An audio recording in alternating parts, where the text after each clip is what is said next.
Okay, friends, welcome back and very good afternoon to everybody. I hope you all are safe. Your family members, your relative, your parents all are safe and you are enjoying this new era, this new way of learning. Am I audible to you all? Yes. Yes, sir. Okay, friends.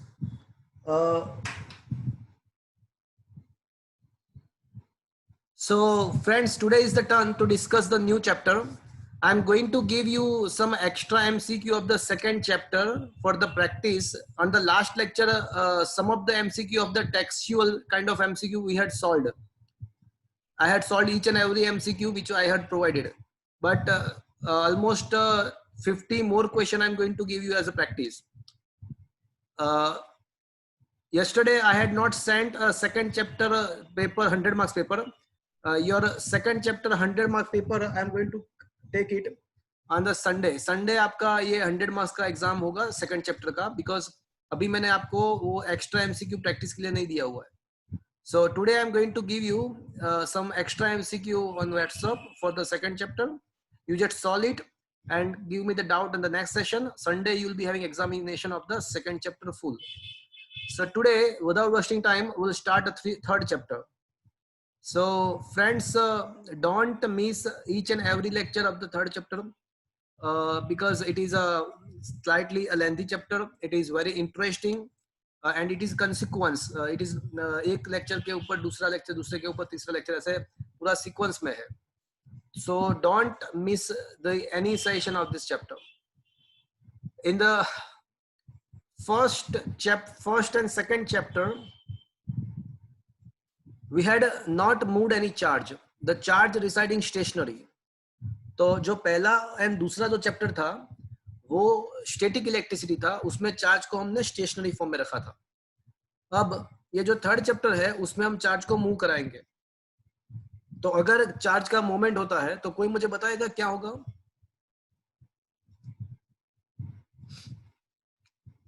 Current produce होगा. Field generate, magnetic field भी produce. सही बात है. देखो stationery charge जो होता है ना वो उसके आसपास इलेक्ट्रिक फील्ड प्रोड्यूस करता है. Stationary charge can produce only the electric field.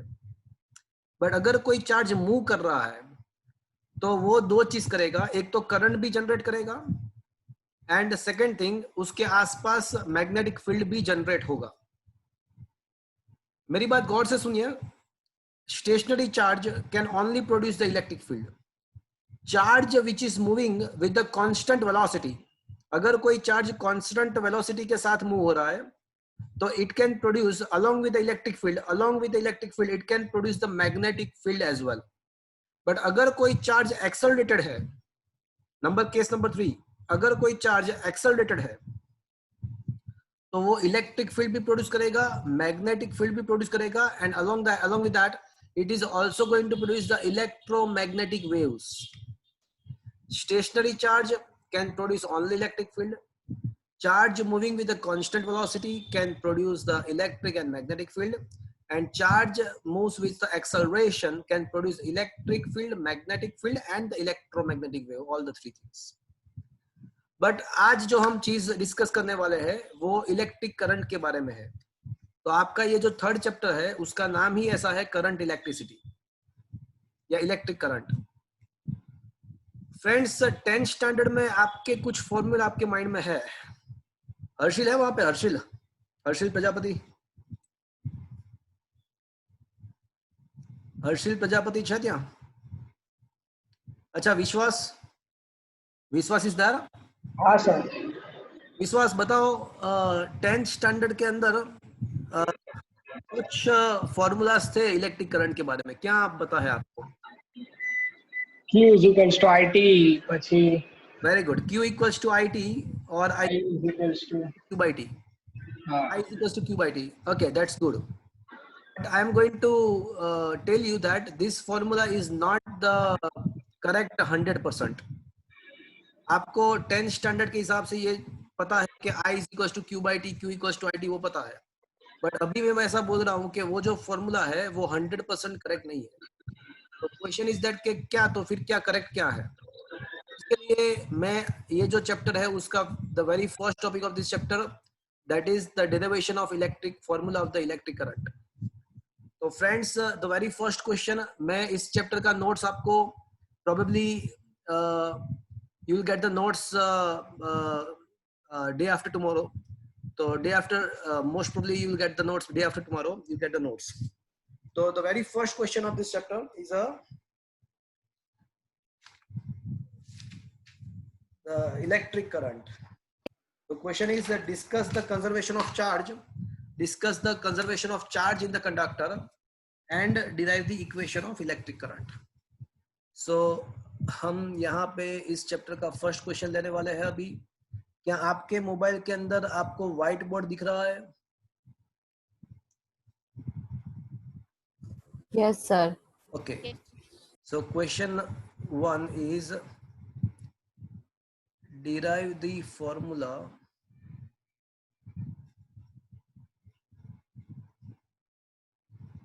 of electric current. Okay. To understand what is current, we will assume to understand what is current, हम यहाँ पे एक कोई कंडक्टिंग वायर, वैसे आपको पता है कि कंडक्टिंग वायर जो होता है वो सिलिंड्रिकल शेप का होता है. तो यहाँ पे मैंने एक सिलिंड्रिकल शेप का कंडक्टिंग वायर यहाँ पे फॉर्म किया हुआ है. Okay.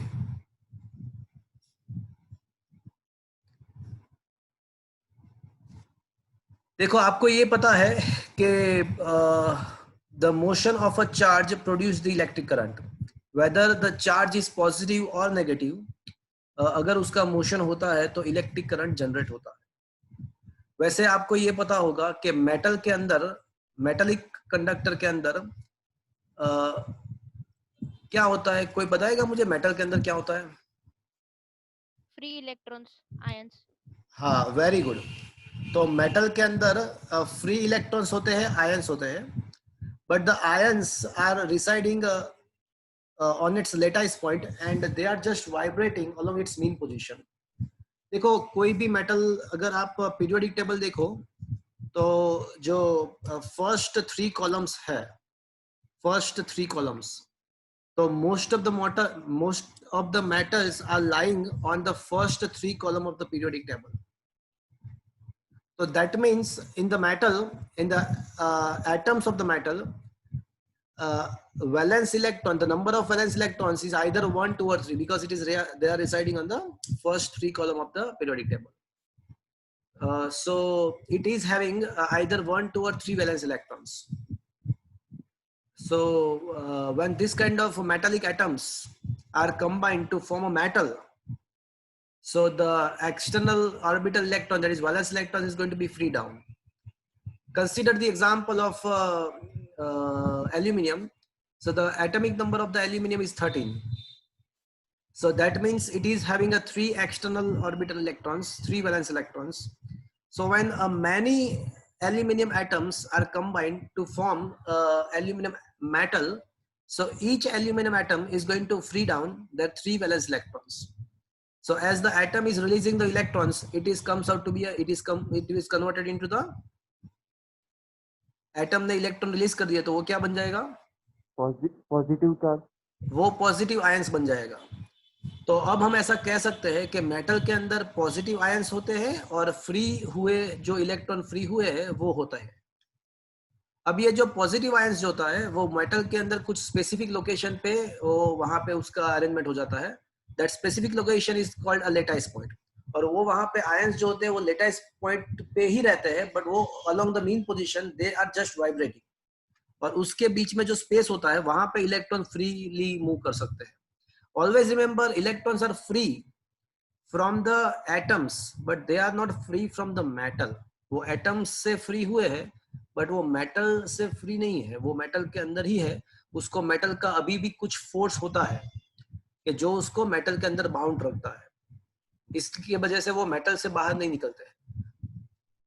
But they are considered to be a free electrons because they are free from the atoms.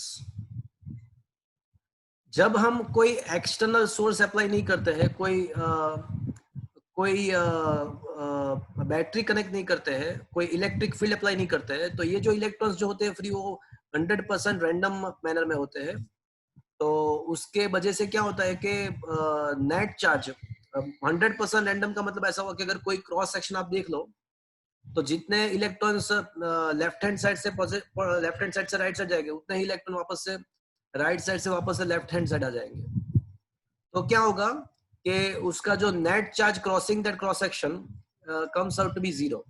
अगर हमने कोई एक्सटर्नल इलेक्ट्रिक फील्ड अप्लाई नहीं किया है, अगर कोई पोटेंशियल डिफरेंस अप्लाई नहीं किया है, तो जो इलेक्ट्रॉन का ये जो रैंडम मोशन होता है, उसके द्वारा कोई भी क्रॉस सेक्शन अगर हम कोई पीरियोडिक कोई पर्टिकुलर टाइम इंटरवल के लिए देखते हैं, तो क्या होगा कि नेट चार्ज 0 हो जाएगा, बिकॉज जितने इलेक्ट्रॉन एक साइड से दूसरे साइड जाएंगे, तो इतना ही इलेक्ट्रॉन वापस से रैंडम है तो वापस भी आ जाएंगे। तो net charge passing through any cross section becomes 0, and hence I can say the current becomes 0.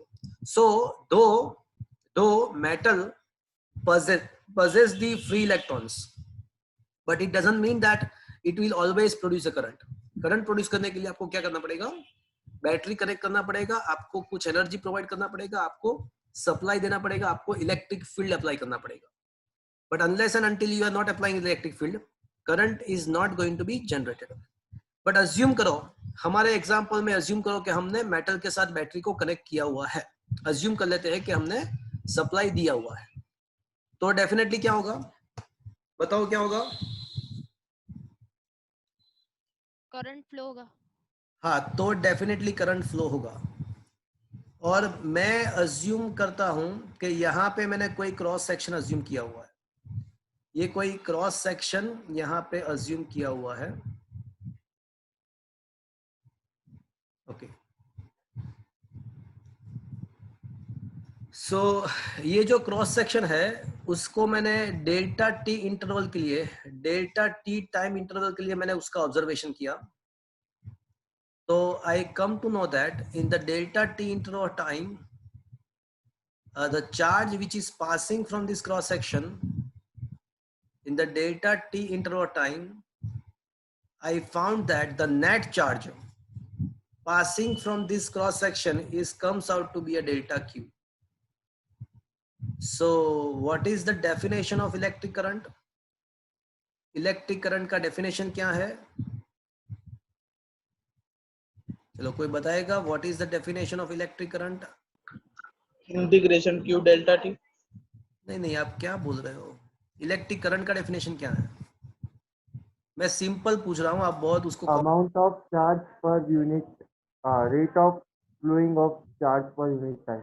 या amount of the electric charge passing from any cross sectional area in a unit time.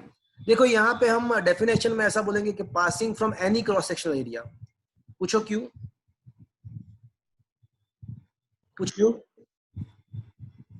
पूछो क्यों? क्यों sir?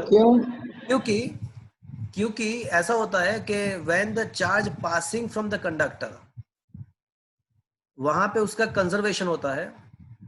when the charge pass from any conductor, so from any point it is neither going to be produced nor can be destroyed.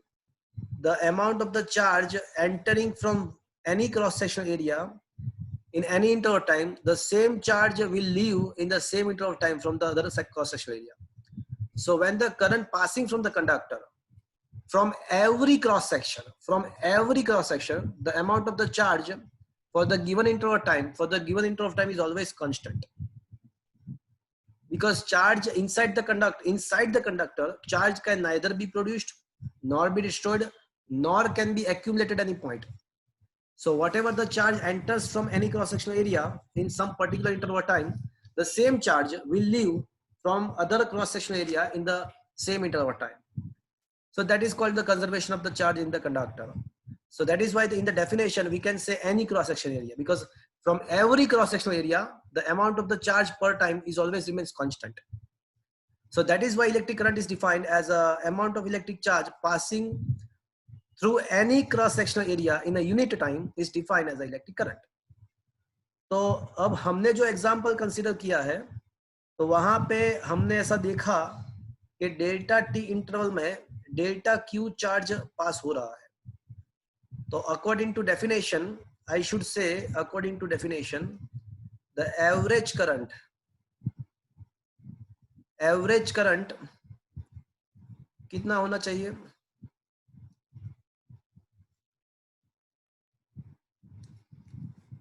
Average current कितना होना चाहिए according to definition? Aastha ji, delta Q by delta T. हाँ, तो average current should be a delta q by delta t, but this is the average current. If we want to find the instantaneous current, so as we know, so if you want to find the instantaneous current, तो friends क्या करना पड़ेगा बताओ?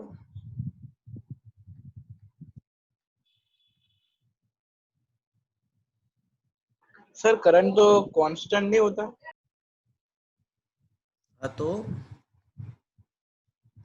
Sir तो instantaneous और average की क्या जरूरत है?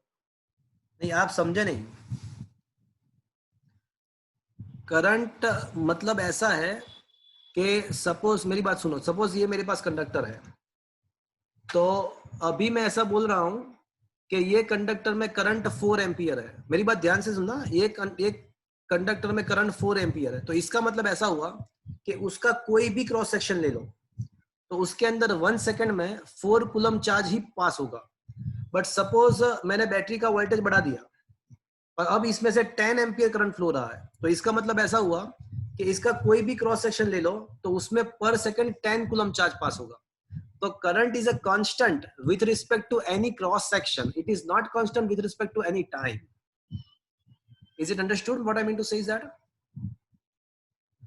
सर वैसे तो पता नहीं चला टाइम के रिस्पेक्ट में। नहीं, करंट अगर आप बैटरी का वोल्टेज चेंज करते हो या फिर आपने अगर ऐसा सोर्स कनेक्ट किया हुआ है कि जिसके द्वारा जो करंट प्रोड्यूस हो रहा है या जो वोल्टेज है वो टाइम के साथ वेराई हो रहा है, तो करंट भी टाइम के साथ वेराई होगा। बट मैं जो कांस्टेंट की बात कर रहा हूं वो एवरी क्रॉस सेक्शन की बात कर रहा हूं। ये जो कंडक्टर है, तो राइट नाउ अज्यूम करो कि अभी जो इंस्टेंस हमने अज्यूम किया है वहां पे करंट सपोज के 5 एम्पियर है। इसका मतलब ऐसा हुआ कि उसके जितने भी क्रॉस सेक्शन है, ये कंडक्टिंग वायर के जितने भी क्रॉस सेक्शन है, वो सारे क्रॉस सेक्शन में राइट नाउ पर सेकंड 5 कूलम चार्ज फ्लो हो रहा है। तो करंट जो है वो पूरे क्रॉस सेक्शन में कांस्टेंट है। जैसे मैंने बैटरी का वोल्टेज बढ़ा दिया और करंट अब 10 एम्पियर हो गया, तो 5 एम्पियर से करंट 10 एम्पियर हुआ, इसका मतलब ऐसा हुआ कि वो कांस्टेंट है या नहीं है? नहीं है। नहीं है। बट तो भी मैं ऐसा कह सकता हूं कि ये जो जितने भी क्रॉस सेक्शन है, तो वो सारे क्रॉस सेक्शन में अभी करंट कितना होगा? 10। हाँ, तो जो कांस्टेंट की बात है, जो कंजर्वेशन की बात है, वो each and every cross section के लिए है, वो टाइम के साथ नहीं है। क्या बोल रहा हूँ, समझ में आया अभी मैं? Yes sir. ओके, तो यहाँ पे instantaneous current at any instance of time, अब ये टाइम की बात है। तो अब सोचो आपके घर में जो सप्लाई आता है वो कैसा है? आपके हमारे जो घर में आता है वो कौन सा सप्लाई होता है? एसी। एसी में क्या होता है? क्या through out the 24 hours current constant रहता है एसी सप्लाई में? नहीं, फ्लक्चुएशन होता है। वो तो ऑल्टरनेटिंग होता है ना एसी, तो वो टाइम के साथ वेराई हो रहा है। तो यहाँ पे टाइम की बात है। हाँ, हम ऐसा कह सकते हैं कि अगर कोई इंस्टेंस पे करंट 5 एम्पियर है, तो वो सारा जो वायर के अंदर जितने भी क्रॉस सेक्शन है, वो सारे क्रॉस सेक्शन में वो 5 एम्पियर ही रहेगा। But that doesn't mean that कि वो हमेशा 5 एम्पियर रहेगा, वो टाइम के साथ वेराई हो सकता है। तो अगर आपको इंस्टेंटेनियस करंट करना है तो आपको क्या करना पड़ेगा? Limit delta T tends to 0 करना पड़ेगा। एंड आपको ये हमेशा से पता है कि ये delta Q by delta T को अगर आप लिमिट 0 टेंड्स टू 0 करते हैं तो वो क्या हो जाता है? डेल्टा की जगह D. dq by dt. dq by dt. So this formula is actually a valid formula.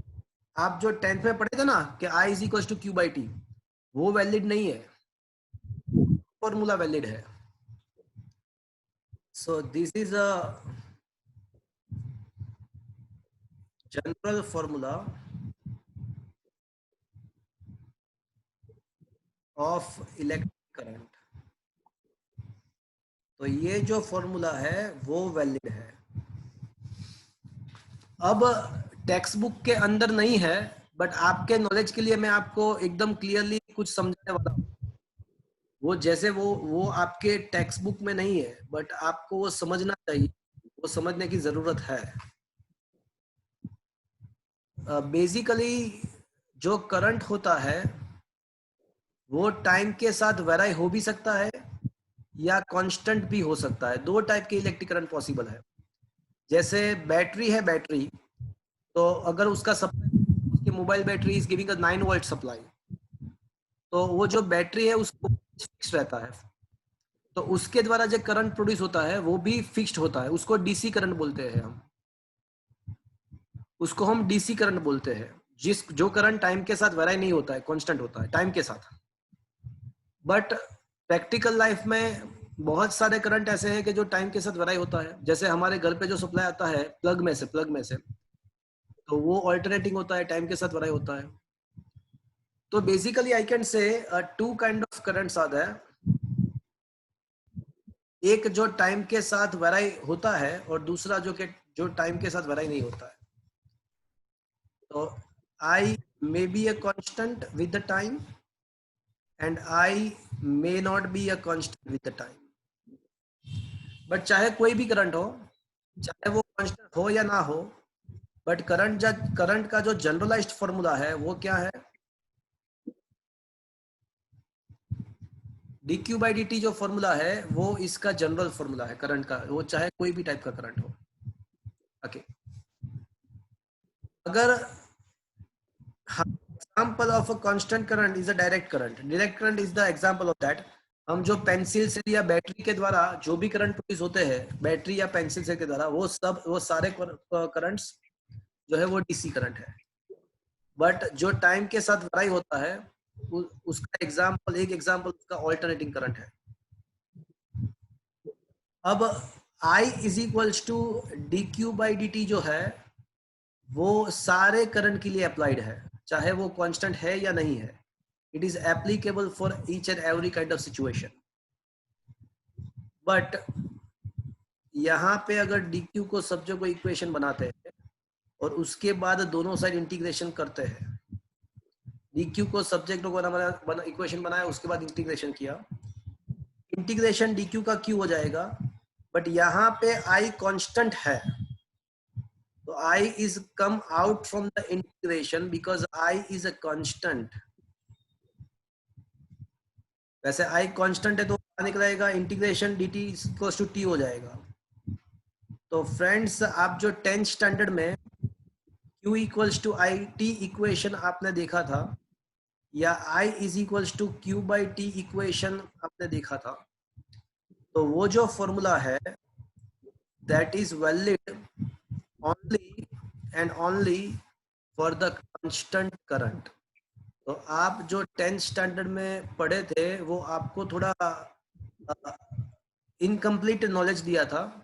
आपको वहां पे बोलना चाहिए था कि ये जो फॉर्मूला है that is valid only for the constant current. अगर करंट कांस्टेंट नहीं है, वो टाइम के साथ वेरी हो रहा है, तो वहां पे कहना चाहिए था कि ये फॉर्मूला वैलिड नहीं है, ऐसा कहना चाहिए था। बट अभी आपको ये क्लियरली समझ में आ गया होगा कि अगर कांस्टेंट करंट है तो ही आप I is equals to q by t and q is equals to IT apply कर सकते हो। अगर करंट कांस्टेंट नहीं है तो आपको फॉर्मूला I का क्या अप्लाई करना है, q by t आप अप्लाई नहीं कर सकते। तो आपको I का फॉर्मूला ये जो है I is equals to dq by dt, यही फॉर्मूला आपको अप्लाई करना है अगर करंट कांस्टेंट नहीं है तो। और Q के लिए क्या फॉर्मूला अप्लाई करना पड़ेगा आपको, dq is equals to I dt taking integration both the side. Integration dq तो q ही होगा, बट यहाँ पे I बाहर नहीं आएगा, I will be residing inside the integration. तो अगर कांस्टेंट करंट नहीं है और अगर आपको चार्ज फाइंड करना है तो आप q is equals to IT apply नहीं कर सकते हैं, आपको अप्लाई करना पड़ेगा इंटीग्रेशन I dt। सो क्या ये चीज आपको समझ में आया? Yes, sir. Audible to you, everybody? Friends? Yes, sir. Yes, sir. Okay. तो अब I think you got the clear cut understanding of a current कि भाई अगर करंट कांस्टेंट है तो ही आप I is equals to Q by T and Q is equals to I T apply कर सकते हो। अगर करंट कांस्टेंट नहीं है तो आपको I is equals to D Q by D T and Q is equals to integration I D T apply करना है। बट बेनिफिट इज दैट कि ये जो चैप्टर हमारा जो थर्ड चैप्टर है उसके अंदर हम स्टेडी करंट, हम इस चैप्टर के अंदर we are only going to discuss in the chapter number 3 we just going to discuss only steady current, मतलब टाइम के साथ जो वेराई नहीं है उसी करंट को हम ये चैप्टर में डिस्कस करने वाले हैं। फ्रेंड्स, आपको पता है कि आपके बुक का 7th चैप्टर का नाम क्या है? आपके बुक का 7th चैप्टर जो है उसका नाम पता है आपको? बुक देखी नहीं सर। हाँ, बुक तो देखी नहीं है तो मैं बता दूं आपको कि आपके बुक में जो 7th चैप्टर है उसका नाम है ऑल्टरनेटिंग करंट। तो इसका मतलब ऐसा हुआ कि फ्रेंड्स ये थर्ड चैप्टर जो है उसमें हम डिस्कस करेंगे steady current and 7th chapter जो है 7th चैप्टर उसमें हम ऑल्टरनेटिंग करंट के बारे में डिस्कस करेंगे। तो when we discuss the 7th chapter, so at that time you will see that कोई भी जगह पे जब हम 7th चैप्टर डिस्कस करेंगे तो आपको ये पता चलेगा कि वो पूरे चैप्टर में कहीं पे भी Q equals to I T नहीं आएगा एंड कहीं पे भी I equals to Q by T नहीं आएगा। वहाँ वो सारा चैप्टर में every time you should apply the formula I is equals to dq by dt and q equals to integration I dt because वो अल्टरनेटिंग करंट है। तो वो जब वो चैप्टर हम डिस्कस करेंगे तो आपको ये पता चलेगा। बट अभी ये चीज आपको समझ में आया? Yes sir. सो आपका फर्स्ट क्वेश्चन यहाँ पे खत्म हुआ। नोट्स आपको मिलेंगे एक आध दिन के बाद। बट फर्स्ट क्वेश्चन ऐसा था कि by explaining the conservation of charge in the conductor derive the formula of instantaneous current. ये क्वेश्चन था एंड मैंने थोड़ा और आपको डिस्क्राइब किया कि भाई अगर स्टेडी करंट है अनस्टेडी करंट है तो क्या करना चाहिए। मैं ये जो भी मैंने यहाँ पे लिखा हुआ है वो मैं आपको सेंड कर दूंगा। अब मैं कुछ क्वेश्चंस कुछ कॉम्पिटिटिव एग्जामिनेशंस के अंदर जो क्वेश्चन कुछ इसके बेस पे थे वो मैं यहाँ पे अभी डिस्कस करने वाला हूँ। तो I am going to rub this one and going to discuss the new मैं कुछ नया डिस्कस करने वाला हूँ। इसको मैं अभी रिमूव कर रहा हूँ।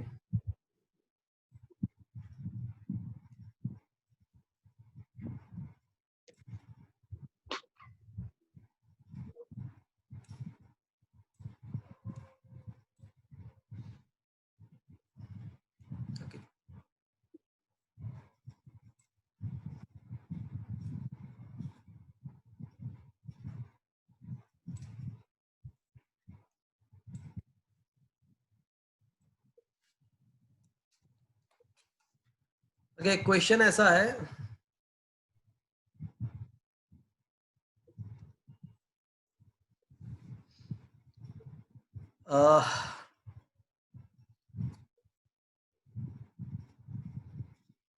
from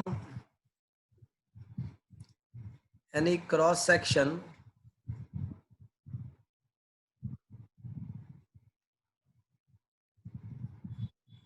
of conductor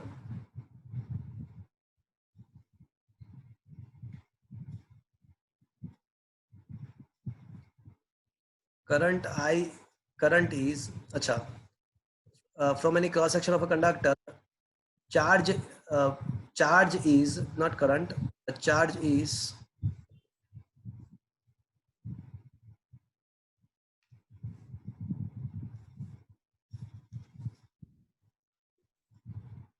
charge is given by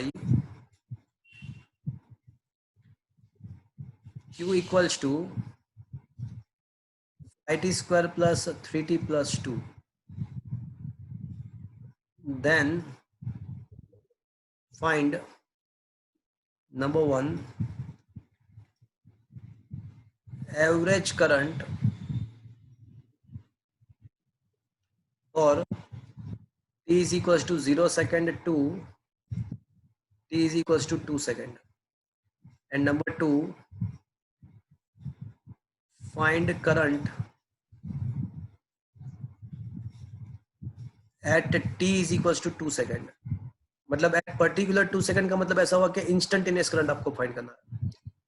particular 2 second का मतलब ऐसा हुआ कि आपको इंस्टेंटेनियस करंट फाइंड करना है. तो ये दो चीज फाइंड करना है. एक तो आपको एवरेज करंट फाइंड करना है और दूसरा आपको इंस्टेंटेनियस करंट फाइंड करना है.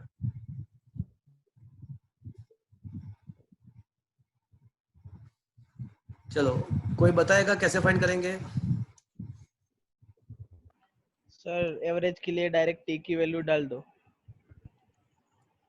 Wrong answer. ओके. बोलो और कोई बताओ. है कोई? माइका लाल या माइकी लाली? એટલે એડ કરીને ડિવાઇડ બાય 3 ना ડિવાઇડ બાય 2 ना. सर मतलब ये इक्वेशन में पहले t इक्वल्स टू 2 डाल दो फिर minus t equals to 0 by 2 minus 0 तो एवरेज मिल जाएगा. परफेक्ट. वही तो कहा सर मैंने पहले. ओके. तो आपको क्या करना है कि एवरेज करंट जो होता है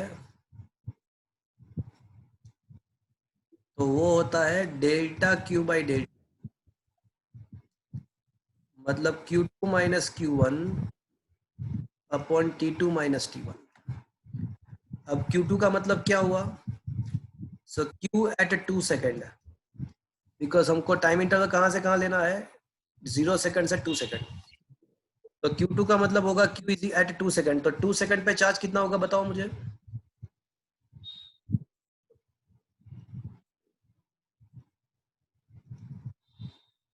ये जो 2 सेकेंड में चार्ज मल्टीप्लीकेशन करो आप. 4 5 26 28 बाय 2 तो ये 28 मिलेगा.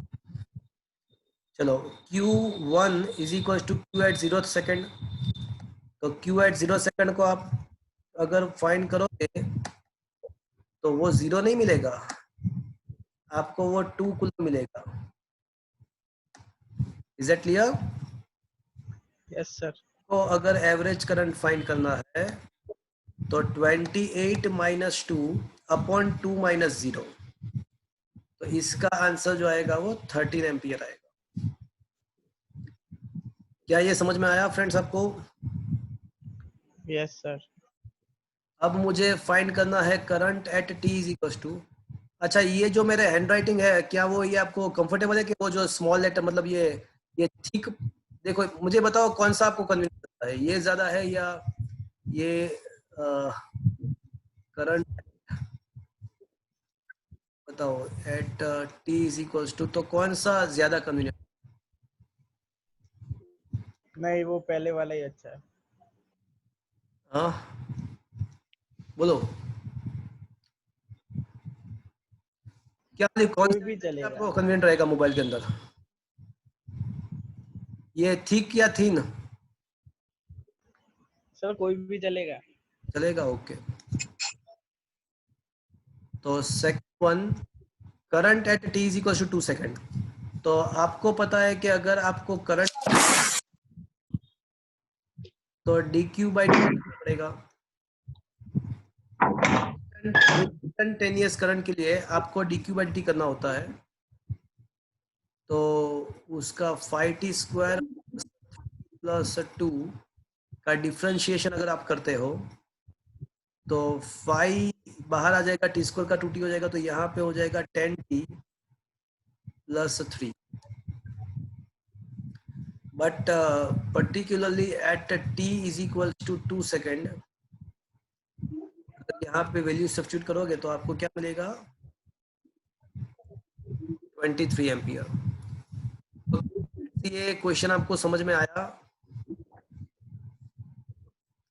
अरे हाँ के ना तो बोल दो। हाँ sir. Yes, sir. Yes sir. आप थोड़ा इंटरेक्शन करोगे तो मुझे मतलब अच्छा रहेगा, थोड़ा इंटरेक्शन करना। ओके, अब क्वेश्चन, दूसरा क्वेश्चन ऐसा है कि current from conductor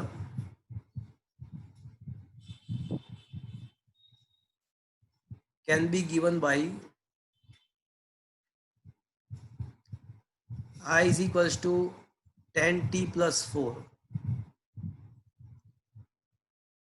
Find charge in the first 10 second.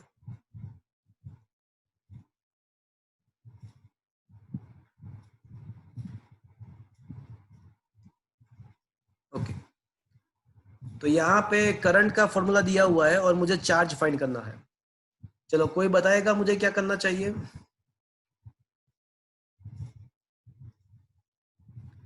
Current का क्यों ने सब्जेक्ट बनाई? और मुझे चार्ज। Integration ID. तो पहली बात तो ये बताओ कि यहाँ पे जो करंट दिया हुआ है वो कांस्टेंट है, यस और नो? No sir. तो यहाँ पे जो करंट है वो टाइम के साथ वेराई हो रहा है, टाइम के साथ वेराई हो रहा है, इसका मतलब कि वो कांस्टेंट नहीं है। ये कांस्टेंट नहीं है तो इसका मतलब ऐसा हुआ कि अगर आपको चार्ज फाइंड करना है तो you cannot apply the formula I Q equals to I T, you have to apply the formula integration I D T. Is that clear friends? Yes sir. बताओ कि इंटीग्रेशन कहाँ से कहाँ पर करना पड़ेगा? 0 to 0 to 10। 0 to 10। हाँ, यहाँ पे ऐसा पूछा हुआ है कि इन द फर्स्ट 10 सेकेंड, तो मतलब कि आपको इंटीग्रेशन करना है 0 to 10 सेकेंड पे। अब इंटीग्रेशन एक्चुअल में करते हैं एंड जो करंट का फॉर्मूला है 10t plus 4, तो उसको हम सब्स्टिट्यूट करते हैं। तो फ्रेंड्स ये करंट का फॉर्मूला 10t plus 4 सब्स्टिट्यूट किया, अब उसका इंटीग्रेशन करो। चलो 10 बाहर आ जाएगा, t⁻1 का क्या होगा? बोलो इंटीग्रेशन t⁻1 क्या होता है? T square by 2. T square by 2. t square by 2 plus 4 बाहर आ जाएगा, इंटीग्रेशन 1 dt का होगा t। 10 बाहर, t⁻1 का t square by 2, integration 4 dt का होता है 4t, but from where to where? From 0 to 10। अच्छा, तो ये हो जाएगा 5t square plus 4t from 0 to 10। पहले अपर लिमिट बाद में लो लिमिट। तो पहले अपर लिमिट लगाते हैं फ्रेंड्स। 10 का स्क्वायर होता है 100, 100 into 5 500, 500 प्लस 4 into 10 40 माइनस 0, तो 540 coulomb should be the answer, it is the answer. क्या फ्रेंड्स ये क्वेश्चन आपको समझ में आया? यस। ओके, चलो one more question I am going to discuss. देखो ये चैप्टर बहुत ही इंटरेस्टिंग है, अगर आप साथ साथ में लेक्चर अटेंड करोगे तो it is the chapter you can easily get the score. ये चैप्टर में से बोर्ड के एग्जाम में ऑलमोस्ट 10 मार्क्स का क्वेश्चन पूछते हैं, 10 मार्क्स का इसका वेटेज है, और very very interesting, this is a very interesting. तो अगर आप पूरे लेक्चर साथ में अटेंड करोगे तो बहुत ही मजा आएगा। क्वेश्चन ऐसा है कि an electron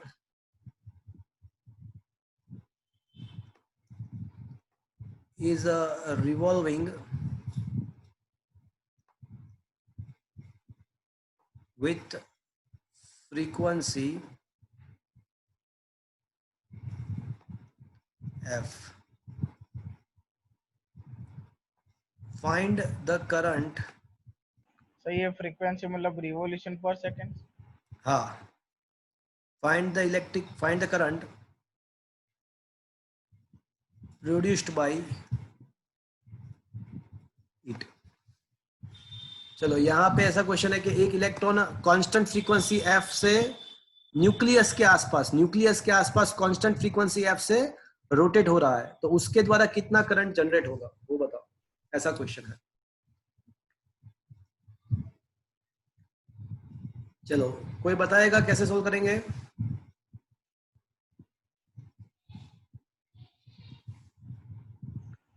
sir charge upon time तो बराबर है, यहाँ पे फ्रीक्वेंसी कांस्टेंट है। ईएफ हाँ कौन बोला? तनिष हाँ, you given the right answer. So यहाँ पे मुझे फ्रीक्वेंसी फाइंड करना है, तो फ्रीक्वेंसी फाइंड करना है, फ्रीक्वेंसी दिया हुआ है एफ और मुझे करंट फाइंड करना है। तो आपको पता है कि इलेक्ट्रिक करंट यहाँ पे कांस्टेंट फ्रीक्वेंसी है, तो current is equal to Q by T. अब सोचो कि अगर मैं टाइम इंटरवल को कैपिटल टी अज्यूम करता हूँ, कैपिटल टाइम को मैंने कैपिटल टी अज्यूम किया, मतलब पीरियोडिक टाइम अज्यूम किया, तो मुझे ये बताओ कि एक पीरियोडिक टाइम के अंदर कितने रोटेशन कंप्लीट हो गए? 2πr rotation, number of rotation कितने कंप्लीट हो गए? एक ही कंप्लीट होगा। पीरियोडिक टाइम का मतलब ही ऐसा हुआ है, पीरियोडिक टाइम का मतलब ही वही हुआ ना कि time required to complete one rotation. तो मैंने टाइम को पीरियोडिक टाइम कंसीडर किया, तो एक ही रोटेशन कंप्लीट होगा, तो जैसे एक ही रोटेशन कंप्लीट होता है तो कितना चार्ज पास होगा, कितना चार्ज वहां से ट्रांसफर होगा? एक ही रोटेशन कंप्लीट हुआ तो इलेक्ट्रॉन एक ही बार पास होगा, तो how much the charge is going to be passed? 1 coulomb. Electron, one time the charge of electron. But friends आपको ये पता है कि 1/t तो क्या होता है? एफ होता है। तो फाइनली अभी आपको ये फॉर्मूला एज ए शॉर्टकट याद रखना है कि if the electron is revolving the frequency F, then the current produced by it can be given by Fe. Is it understood, friends? And Yes, sir. I can also say that a charge in a t time, अगर कोई ऐसा पूछते हैं कि t time के अंदर कितना charge pass होगा, तो q is equals to I T, मतलब FET। अगर कोई ऐसा पूछते हैं कि टी इंटरवल ऑफ टाइम में कितना चार्ज पास होगा वहां से जहां पे ये इलेक्ट्रॉन रिवॉल्व हो रहा है, तो आई कैन से FET। सो ये जो दोनों फॉर्मूला है वो आपको एज ए शॉर्टकट आपको याद रखना। तो फ्रेंड्स क्या ये सारे क्वेश्चन आपको समझ में आए? Yes sir. Okay fine.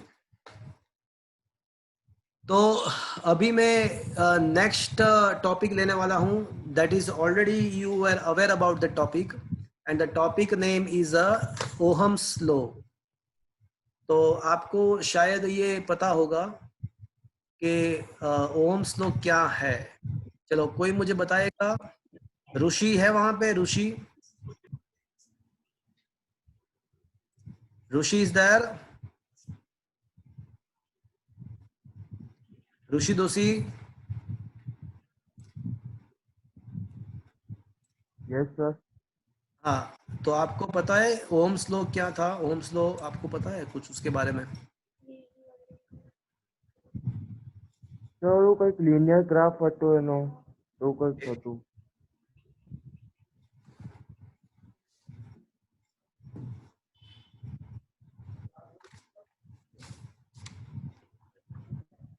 Hello just a minute. Ohm's law सही बात है आपका, बट और कुछ बताना चाहते हो? Sir V proportional to Q. नहीं, P proportional to I. हाँ, હા V proportional to cause, I. yeah, exactly. So question is explain Ohm's law. That is the question right now. So there is This is the conductor, and suppose a potential difference V is applied. ये conductor के साथ हमने potential apply किया हुआ है, potential मतलब battery connect किया हुआ है, और वो जो पोटेंशियल डिफरेंस हमने जो अप्लाई किया हुआ है वो V है। एंड अज्यूम करते हैं कि इस कंडक्टर के अंदर से I करंट पास हो रहा है, तो under a fixed physical condition, मतलब के एटमॉस्फेयर का जो टेम्परेचर है वो सब कांस्टेंट है। फिक्स्ड फिजिकल कंडीशन का मतलब टेम्परेचर वो सब वेरी नहीं हो रहा है। तो the statement of Ohm's law is under a certain fixed physical condition the ratio of a potential difference across the two end of a conductor and current flowing through it is always remains constant. Vice versa, you can also state this law as a when under the fixed physical condition, the current flowing through a conductor is directly proportional to the potential difference applied to it. आप ऐसा भी बोल सकते हो, या फिर V upon I constant है ऐसा भी बोल सकते हो। तो ये दोनों स्टेटमेंट एक ही हुआ। So this is what is the Ohm's law. So from the Ohm's law, I can say V is equals to V upon I is a constant, and this constant is named as a resistance. ये जो constant है उसको resistance बोलते हैं, electric resistance बोलते हैं। तो मुझे ये बताओ, what should be the unit of the resistance now? तो रेजिस्टेंस का यूनिट क्या होना चाहिए? ओम। Volt upon ampere.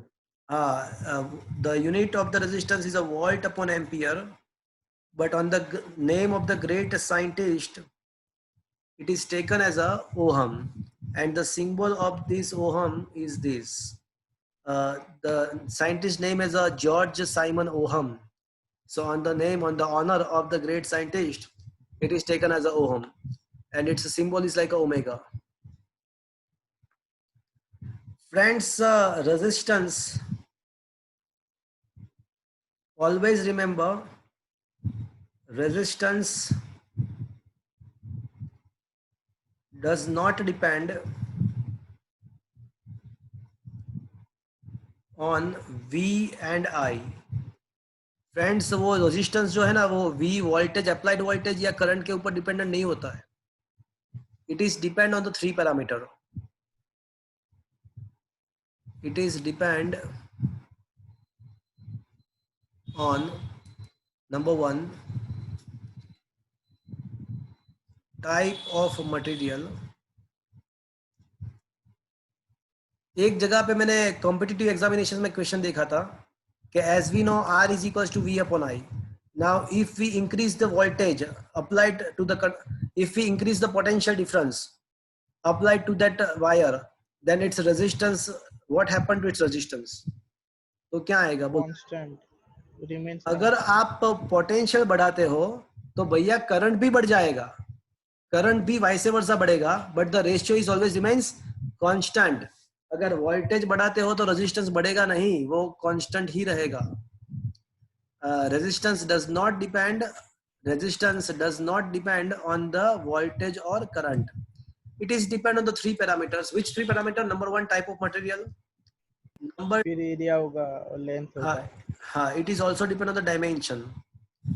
अब ये डायमेंशन के अंदर क्या आ गया? एरिया एंड लेंथ आ गया। Okay, and number 3, it is also depend on the temperature.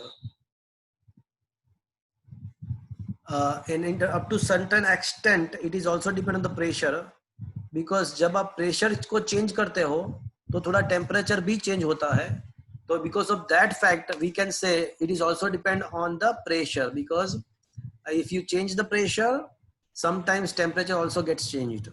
तो प्रेशर के ऊपर भी डिपेंडेंट है, ऐसा कह सकते हैं। बट बेसिकली आई कैन से the resistance of any conductor is depend on the 3 parameter, type of material, dimensions and temperature. देखो सीधी सी बात है, टाइप ऑफ मटेरियल के ऊपर तो डिपेंड होगा ही होगा, मटेरियल के टाइप के ऊपर तो डिपेंड होगा ही होगा। क्यों? जैसे आप देख लो कि मेटल का जो रेजिस्टेंस है वो कम है, मेटल में से करंट इजीली फ्लो होता है। बट अगर आप वुड देख लो, रबर देख लो, प्लास्टिक देख लो, एस्बेस्टोस देख लो, तो इसका रेजिस्टेंस ज्यादा है तो उसमें से करंट कम पास होता है या पास नहीं होता है। तो एक चीज तो कंफर्म है कि अलग अलग मटेरियल जो है उसका रेजिस्टेंस अलग अलग है, तो वो टाइप ऑफ मटेरियल के ऊपर तो डिपेंड है ही है। डायमेंशन के ऊपर कैसे डिपेंडेंट है वही हम इसके बाद जो टॉपिक है, ये टॉपिक खत्म होने के बाद जो दूसरा टॉपिक है उसमें वही हम डिस्कस करने वाले हैं कि how the resistance depend on the dimension, वो डायमेंशन के साथ कैसे वराई होता है वही हम इसके बाद डिस्कस करने वाले हैं। एंड टेम्परेचर के साथ भी वराई होगा, उसका प्रूफ लास्ट में आएगा, ये चैप्टर में बीच में कहीं पे आ जाएगा। बट मैं आपको बता दूं, आप याद रखो अभी कि कंडक्टर होते हैं कंडक्टर, तो कंडक्टर का अगर टेम्परेचर आप बढ़ाते हो तो क्या होता है कि उसका रेजिस्टेंस भी बढ़ता है। बट अगर सेमीकंडक्टर की बात करते हैं तो अगर सेमीकंडक्टर का टेम्परेचर बढ़ाते हो तो उसका रेजिस्टेंस कम होता है, तो वो उसका प्रूफ बाद में डिस्कस करेंगे।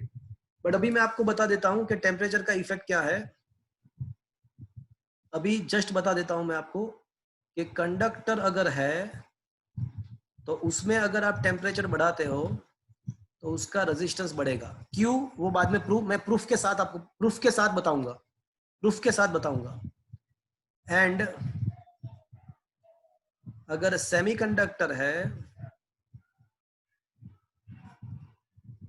तो उसमें अगर सेमीकंडक्टर में अगर आप टेम्परेचर बढ़ाते हो तो रेजिस्टेंस कम होगा। क्यों, उसका प्रूफ भी आएगा।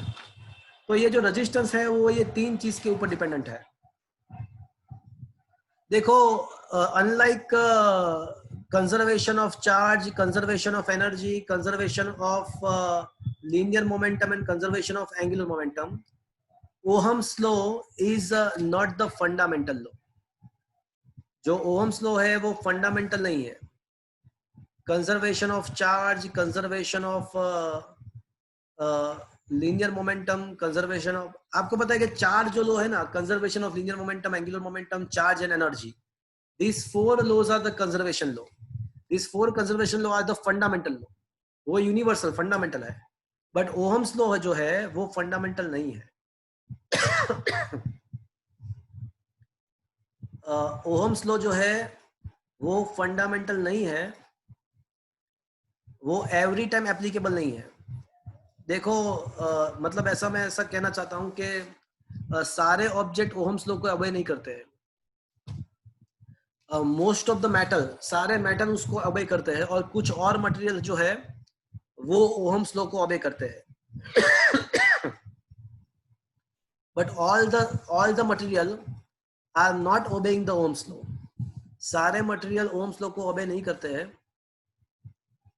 जो मटेरियल ओहम्स लॉ को ओबे करते हैं उसको ओहमिक डिवाइसेस बोलते हैं, और जो जिसमें ओहम्स लॉ ओबे नहीं होता है उसको नॉन ओहमिक बोलते हैं।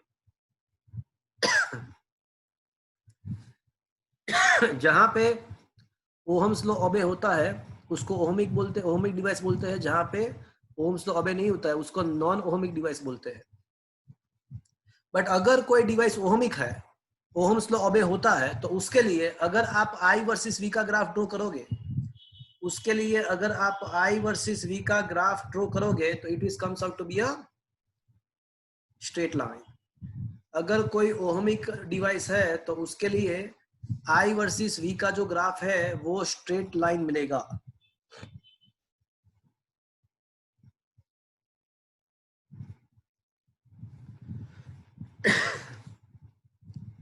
मैंने एक बार T1 टेम्परेचर पे ऑब्जेक्ट को रखा था, पूरे ग्राफ ड्रॉ करते टाइम उसका टेम्परेचर यूनिफॉर्म T1 था, और दूसरी टाइम उसी ऑब्जेक्ट का मैंने टेम्परेचर T2 रख के एक्सपेरिमेंट किया। तो वैसे वो ओहमिक डिवाइस था, तो उसके लिए मुझे इसका ग्राफ जो मिला वो स्ट्रेट लाइन मिला।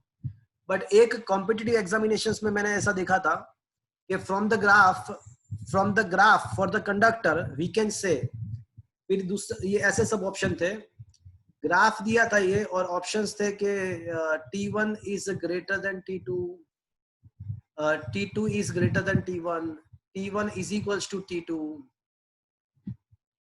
एंड T1 इज ग्रेटर और इक्वल्स टू T2। ऐसे सब ऑप्शंस थे। चलो मुझे सोच के बताओ कि कौन सा ऑप्शन एप्रोप्रिएट है। T2 greater than T1। क्यों, बताओ क्यों? सर क्योंकि वैसे V upon I होता ना तो T1 ग्रेटर देन T2 होता, पर यहाँ पे रेजिस्टेंस के हिसाब से V वर्सेस I में अगर टेम्परेचर बढ़ता है तो रेजिस्टिविटी भी बढ़ती, मतलब रेजिस्टेंस। आप समझ तो गए हो बट समझा नहीं पा रहे हो, समझ तो गए हो बट समझा नहीं पा रहे हो। देखो अब मेरी बात सुनो सारे बच्चों, देखो ये जो ग्राफ है उसका स्लोप क्या है?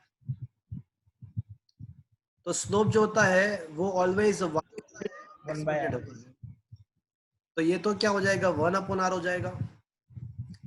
अब कोई कंडक्टर है, ये क्वेश्चन में ऐसा दिया हुआ है कि वो कंडक्टर है, तो कंडक्टर में क्या होता है कि जैसे टेम्परेचर बढ़ता है तो रेजिस्टेंस उसका बढ़ता है।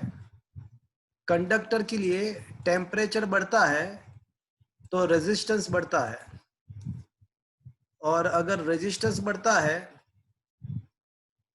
तो 1/r के बारे में क्या कह सकते हैं? डिक्रीज होगा। बट 1/r तो क्या है? स्लोप है, तो स्लोप तो डिक्रीज होगा।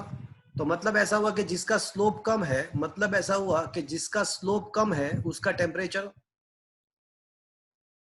बोलो, जिसका स्लोप ज्यादा। उसका टेम्परेचर क्या होगा? ज्यादा होगा। तो जिसका स्लोप कम है, तो कौन सा वाला स्लोप कम है, T1 वाला या T2 वाला?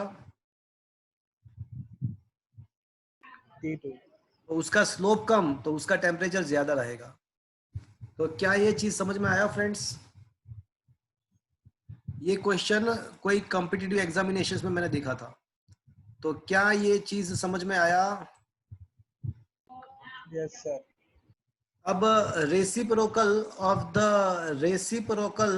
The resistance is defined as a conductance. Resistance का रेसिप्रोकल जो है उसको कंडक्टेंस बोलते हैं। उसका सिंबल जो है ना वो G है, G, कैपिटल G। तो capital G equals to 1/r। तो मुझे ये बता दो कि ये कंडक्टेंस का यूनिट क्या होना चाहिए?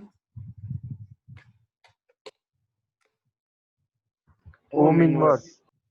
हाँ, तो इसका जो यूनिट होगा वो 1/ओहम होगा, मतलब इसका जो यूनिट है वो ओहम इनवर्स है। बट फ्रेंड्स आपको यहाँ पे एक बता दूं, एक यहाँ पे गजब किया उन लोगों ने, ये यहाँ पे साइंटिस्टों ने गजब कर दिया है। गजब ये किया हुआ है कि ओहम इनवर्स को उसने सिंबल भी उल्टा कर दिया है। तो इसको जैसे कभी ऐसा होता है कभी, जैसे जैसे मीटर है तो मीटर इनवर्स को क्या हम ऐसे मीटर कह सकते हैं? ऐसा हो सकता है? तो ऐसा गजब किया हुआ। साइंटिस्ट कुछ भी कर सकते हैं। अरे अभी मैं बताऊं आपको, और अभी तो मजा तो अब आएगा, मजा तो अब आएगा। इसको बोलते कैसे है पता है आपको? ये है ओहम इनवर्स, राइट? तो वो स्पेलिंग भी उल्टा किया, मोह। इसको बोलते हैं मोह। देखो सिंबल तो उल्टा किया, स्पेलिंग भी उल्टा किया। अरे भाई ओहम तो नेम ऑफ द साइंटिस्ट, वो साइंटिस्ट का नाम था, उसको ही उल्टा कर दिया। उल्टा ओहम मतलब मोह। सब मोह माया है। ये जो है वो है ओहम, बट ये जो है वो क्या है? ये जो है वो मह। So friends, the unit of the conductance is the mah. Mah is the unit of the conductance. जैसे मैंने आपको बताया कि ओहम्स लॉ जो है वो फंडामेंटल नहीं है, तो उसके कुछ लिमिटेशंस है। ओहम्स लॉ के कुछ लिमिटेशंस है।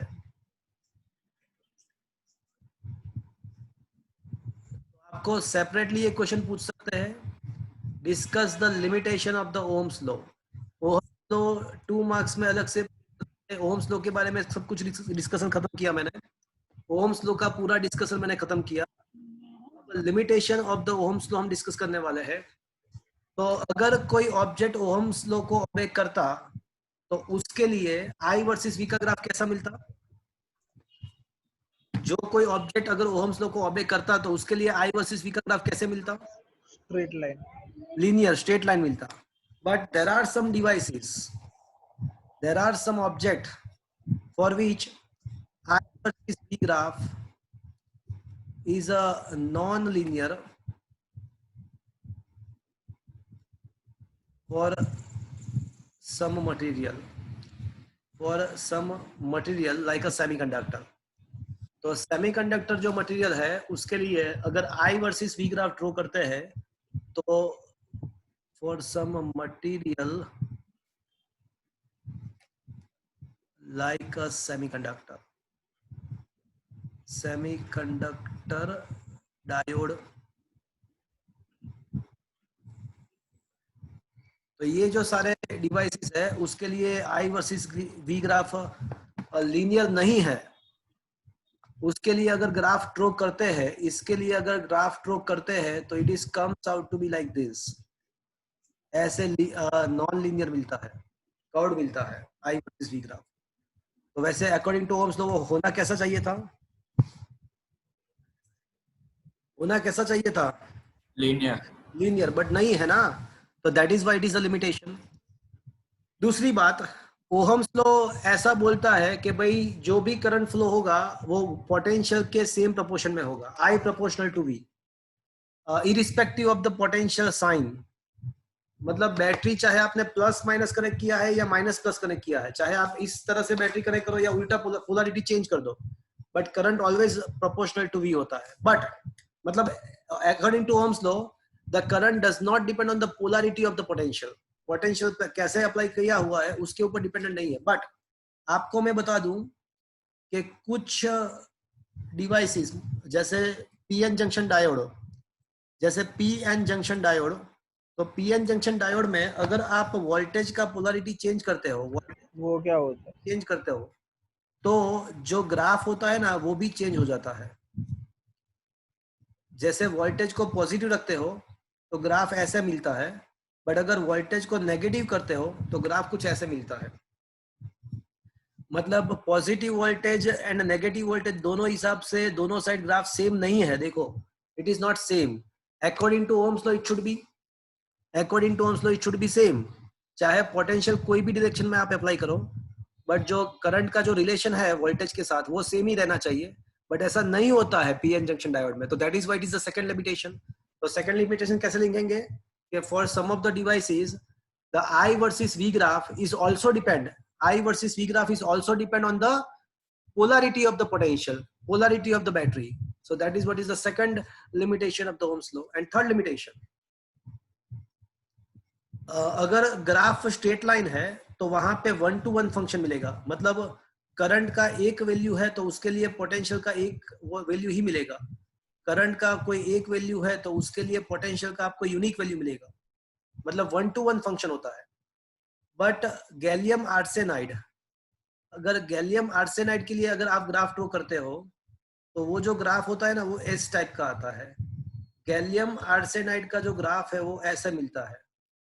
तो मतलब क्या हुआ, देखो करंट के एक ही वैल्यू के लिए आपको पोटेंशियल के कितने वैल्यूज मिलते हैं आपको देखो। करंट के एक ही वैल्यू के लिए पोटेंशियल के कितने सारे वैल्यू मिलते हैं, देखो 3 value. So according to Ohm's law, actually according to Ohm's law current के एक वैल्यू के लिए पोटेंशियल का कितना वैल्यू होना चाहिए? According to Ohm's law current का एक वैल्यू के लिए पोटेंशियल का कितना होना चाहिए? 1-to-1 फंक्शन होना चाहिए। एक्चुअली 1-to-1 फंक्शन होना चाहिए, बट यहाँ पे गैलियम आर्सेनाइड के लिए देखो ग्राफ ड्रॉ करते हैं तो 1-to-many, करंट के एक वैल्यू के लिए पोटेंशियल के 3-4 वैल्यू मिलता है। तो मतलब अकॉर्डिंग टू ओम्स तो ये भी नहीं होना चाहिए, बट हो तो रहा है ना, तो that is why it is the third limitation. तो फ्रेंड्स, आपको बोर्ड के एग्जाम में ये क्वेश्चन पूछा हुआ है।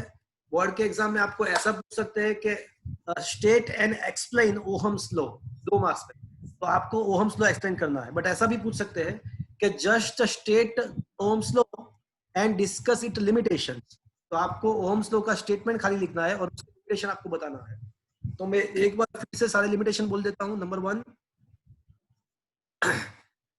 for some of the devices, some of the material like a semiconductor, the I versus V relation is not a linear.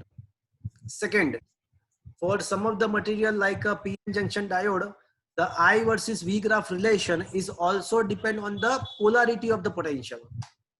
Number 3, some of the material like a gallium arsenide, I versus V graph is not a 1-to-1 function, it is becomes a 1-to-many function. For single value of the of the current, we are able to get the more than one value of the potential. So these all are the limitation of the Ohm's law. तो friends क्या ये पूरा चीज आपको समझ में आया? अरे कुछ बोल भी दो. Yes, sir. Yes, sir. तो हमने यहाँ पे दो टॉपिक डिस्कस किए. एक करंट का फॉर्मुलेशन हमने किया और दूसरा टॉपिक हमने ओहम्स लॉ और उसके लिमिटेशन डिस्कस किए. अब हम एक चीज मैंने आपको बताया था कि अभी जो नेक्स्ट टॉपिक है वो रेजिस्टेंस डायमेंशन के साथ कैसे डिपेंडेंट है, वो हम डिस्कस करने वाले हैं. तो अब आज का लास्ट क्वेश्चन थोड़ा ध्यान से देखो. आप कुछ बच्चे यहाँ पे 1 घंटे के बाद चले जाते हैं, ऐसा क्यों आपका माइंड में होता है? अरे बैठना होता है, उसमें क्या होता है? तो आप डोंट गो एनीवेयर. आप पूरा सेशन क्यों नहीं अटेंड करते हो, मुझे ये पता नहीं चलता है. तो आपको कहीं पे जाना नहीं है. आपका यहाँ पे मतलब आप घर पे रह के कुछ करने वाले, वैसे ये आधा घंटा अगर आप निकल जाते हो बाहर तो करते क्या हो आप घर पे? कुछ मतलब ऐसा तो कुछ नहीं कर लेते, उससे इम्पोर्टेंट काम तो नहीं करने वाले हो. तो better to attend the whole lecture. Why you are missing this? तो आपके लिए थोड़ी ना अच्छा है. तो पूरा सेशन अटेंड करो, वो आपके लिए अच्छा है. अब लास्ट क्वेश्चन है मेरा. क्वेश्चन ऐसा है कि how the resistance depend on the dimension. तो बहुत ही अच्छा टॉपिक है. क्वेश्चन टॉपिक का नाम dependence of the resistance on the dimension.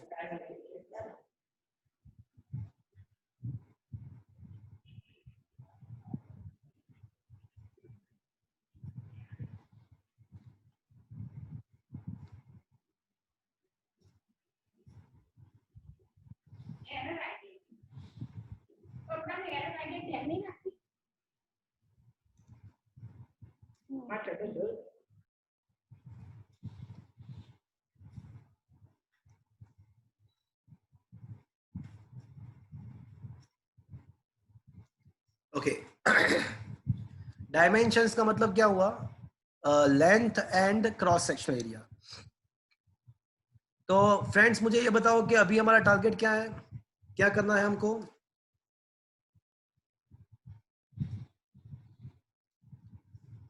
Friends मुझे ये बताओ कि टारगेट क्या है हमारा अभी? To find how resistance depends on dimension. अच्छा, डायमेंशन के साथ रेजिस्टेंस का वेरिएशन कैसे होता है वो हमको अभी डिस्कस करना है. तो वो डिस्कस करने के लिए, वो फाइंड करने के लिए डायमेंशन के साथ कैसे वेरिएशन होता है वो समझने के लिए हम यहाँ पे एक क्यूबॉइड शेप का एक कंडक्टिंग मटेरियल हम यहाँ पे अज्यूम करते हैं.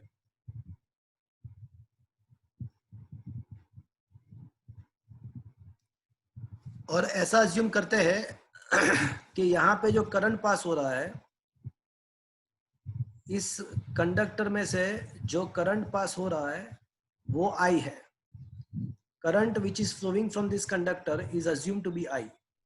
एंड इसके बीच में जो पोटेंशियल डिफरेंस है, अज्यूम करते हैं कि यहाँ पे जो पोटेंशियल डिफरेंस है वो V है. करंट I है and I am assuming that the potential across this conductor is assume to be a V.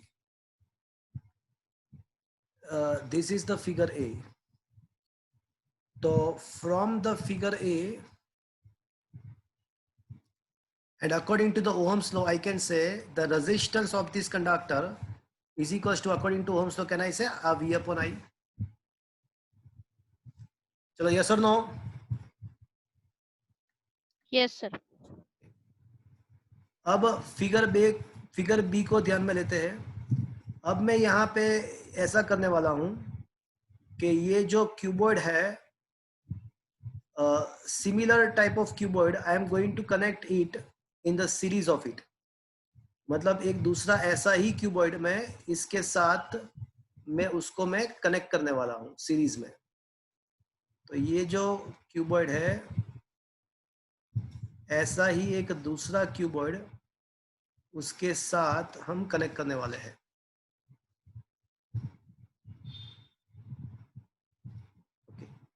Having the same length.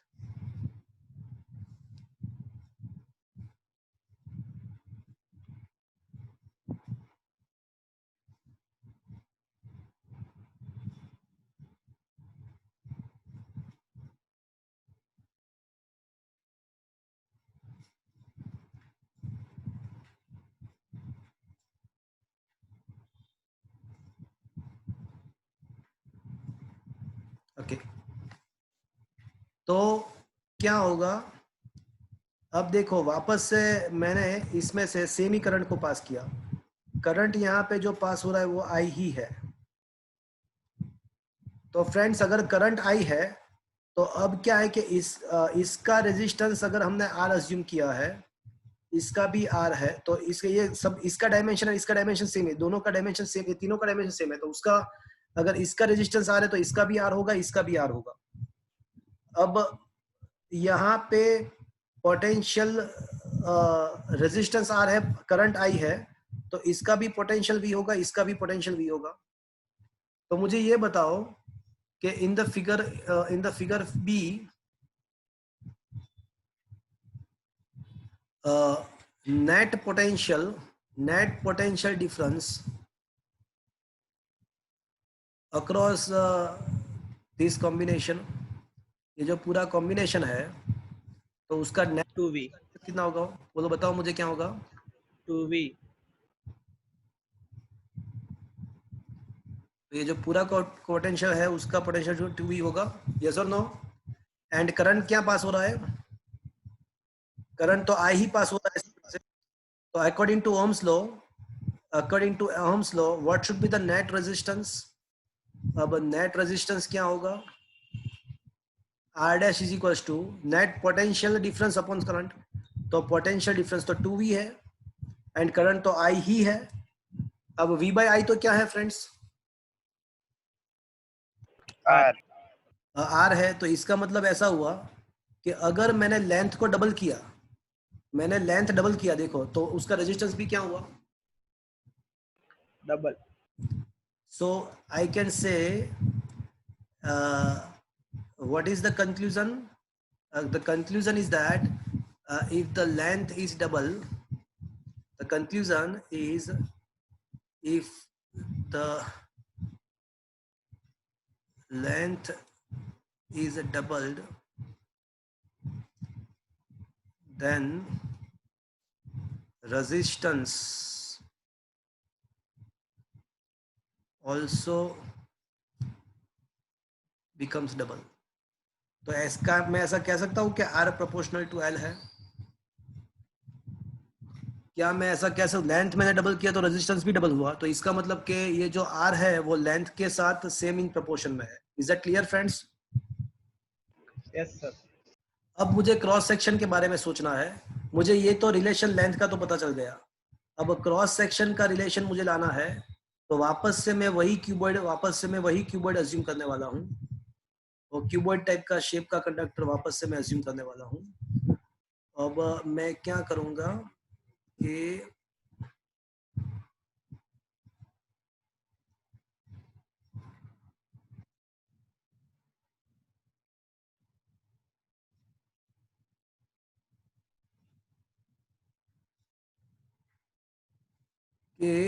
अब मैं एक चीज करने वाला हूँ यहाँ पे, मैं ना इसको दो पार्ट में डिवाइड करने वाला हूँ।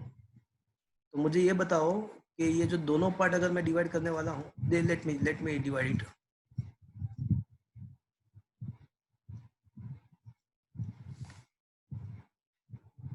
ओके,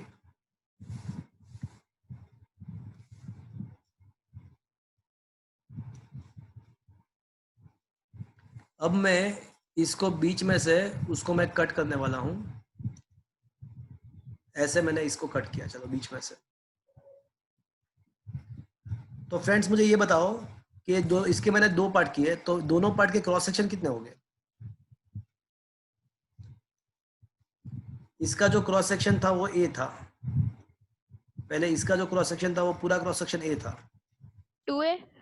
तो मुझे ये बताओ कि ये दोनों जो हाफ पार्ट है उसके क्रॉस सेक्शन कितने हो गए? a/2 हाँ, तो ऑब्वियसली a/2 हो जाएगा, यस और नो? Yes sir.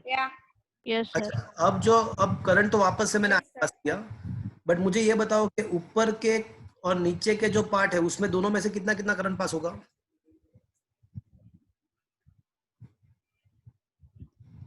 जो करंट मैंने I/2 हाँ, तो ऑब्वियसली ये दोनों में से हाफ करंट पास होगा, I/2 और वापस से यहाँ पे बाहर निकलेगा, I बाहर निकलाएगा। तो यहाँ तक समझ में आया आपको? ऊपर से भी I by 2 पास होगा, नीचे से भी I by 2 पास होगा। और दूसरी बात, according to the case number 1, जो पोटेंशियल डिफरेंस है, मतलब वो दोनों का कॉम्बिनेशन जो है वो पूरा जो अगर आप सिंगल पूरा मतलब ये सेगमेंट कंसीडर करते हो तो पोटेंशियल डिफरेंस तो कितना रहने वाला है? पोटेंशियल डिफरेंस तो कितना होगा? वो तो V का V ही रहेगा। पोटेंशियल डिफरेंस तो V ही है। ये C फिगर में, in a figure C, considering only half part। चलो अब फिगर सी में मैं खाली ऊपर का या नीचे का दोनों में से कोई हाफ पार्ट ही कंसीडर करता हूं। तो according to Ohm's law it's a resistance, तो रेजिस्टेंस इज इक्वल टू क्या होता है कि भाई according to Ohm's law resistance R is equal to क्या होता है? तो कि भाई potential difference upon the current. चलो मैंने कोई एक ही हाफ पार्ट कंसीडर किया हुआ है, तो उसका पोटेंशियल डिफरेंस कितना होगा? कोई एक को मैंने कंसीडर किया है, V। हाँ, तो पोटेंशियल डिफरेंस तो उसका V ही रहेगा। पोटेंशियल डिफरेंस तो उसका V ही रहेगा, बट उसमें से करंट कितना पास हो रहा है? I by 2। करंट तो I by 2 पास हो रहा है। तो मतलब ऐसा हुआ कि उसका रेजिस्टेंस मुझे कितना मिलेगा? 2V by। V by, but V by I तो क्या है? R। वो तो R है। तो मतलब ऐसा हुआ कि मैंने क्रॉस सेक्शन को हाफ किया, क्रॉस सेक्शन को मैंने हाफ किया, तो रेजिस्टेंस कितना हो गया? डबल। डबल। तो कंक्लूजन, इसका कंक्लूजन ऐसा है कि if the cross section is halved, then resistance became double। तो मतलब रेजिस्टेंस प्रोपोर्शनल टू मुझे क्या लिखना चाहिए? 1 by A। 1 by A।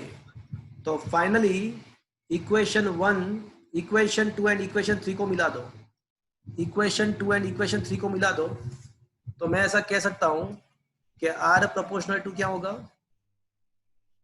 L by L by L by। तो removing this proportionality sign,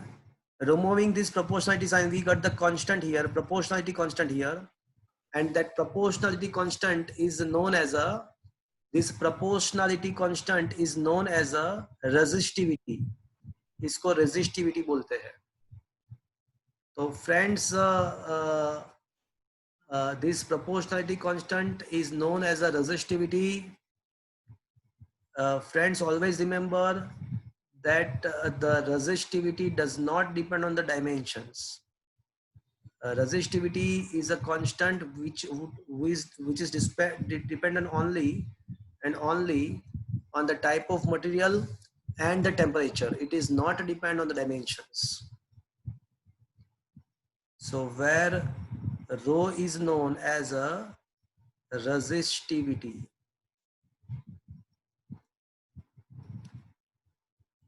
rho is depend on type of material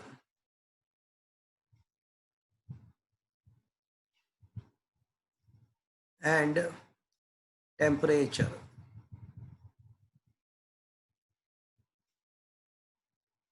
It is not depend on the dimensions। चलो कोई मुझे बताएगा resistivity का यूनिट क्या होता है? What should be the unit of the resistivity? इसका यूनिट क्या होना चाहिए?